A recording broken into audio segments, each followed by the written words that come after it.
With the NBA officially set to return, there are many new changes and rumors to discuss.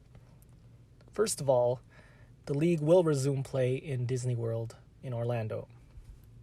Obviously, there will be rigorous testing. Players will be required to stay in the property, but they won't be tracked like they're on house arrest, like they're implementing in the German league. If they were, the Lakers would have a bit of an advantage since KCP has some experience playing with an ankle monitor. So they are relying on the good old honor system.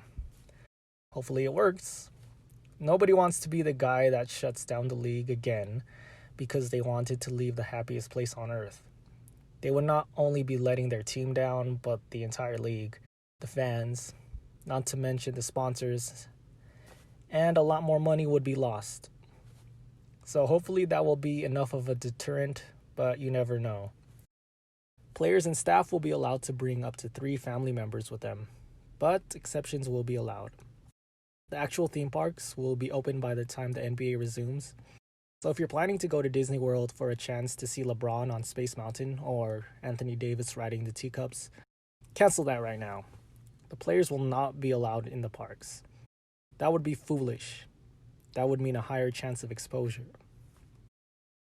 If players do test positive, they will be required to quarantine for at least 7 days.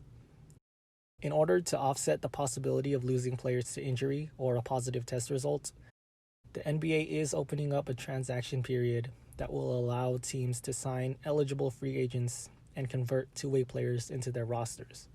It would probably be more beneficial for teams to just wait out the 7-day quarantine than to bring a totally new player onto the team, but it depends on the situation. The Lakers are currently expected to bring 17 players with them to Orlando, including a couple two-way players. This gives them more flexibility should someone test positive or get injured. But since teams are now able to sign free agents, this opens up the possibility for the Lakers to bring back Demarcus Cousins. The Lakers waived him earlier this season to make room for Markieff Morris. If he's healthy, he could be a useful player. But in order to sign him, the Lakers would have to waive someone to make room for him. Also, maybe he doesn't want to come back and wants to focus the rest of the season on rehabilitation. Other teams have been interested in him as well, so we'll see what happens. So with all the teams playing in Disney World, technically the only team that would have home court advantage would be the Orlando Magic. But since there are no fans in attendance, there's pretty much no home court advantage. The league is still thinking of ways to give the higher seeded teams some advantages. Some ideas are to give them more possessions or to give them more coaches challenges. I think they should just put in some fake cheers for the home team, or maybe fans of that team could tune in via Zoom or something and they can cheer.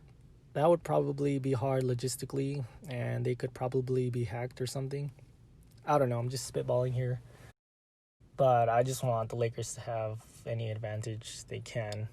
So now let's move on to some rumors. So apparently the Lakers were interested in trading for Bradley Beal various times this season. I think that would be a great move. Beal would be the perfect fit to pair with LeBron and AD. He's an excellent shooter, can score. He's good on defense. He has good size. Beal would be a perfect fit. But I doubt that's going to happen. They would probably have to trade everyone except LeBron and AD to get him. Beal has 1 more year left in his contract and has stated that he wants to stay in Washington. Plus, John Wall is coming back next season. It's a nice tale to think about, but I doubt it's going to happen. Lastly, Pau Gasol has stated that he wants to play 1 more year if healthy. He has shown interest in returning to LA or Barcelona. From a basketball standpoint, it doesn't really make sense for the Lakers to sign him. He's 40 years old. Lakers already have a crowded front court. But from a marketing standpoint and just as a fan, I would love to see him back in the purple and gold. He didn't leave in the best of terms. He was constantly in trade rumors and decided to leave as a free agent. So to have him back and to send him off the right way would mean a lot. Again, doesn't make sense basketball-wise, but neither did signing an injured Kobe at the tail end of his career to a max contract. I don't think anybody regrets that decision. Well, that's about it for now. It's nice that the season is coming back. Now we have real news to discuss. We don't have to talk about what LeBron had for dinner or overanalyze Anthony Davis selling his house. We can get back to real basketball.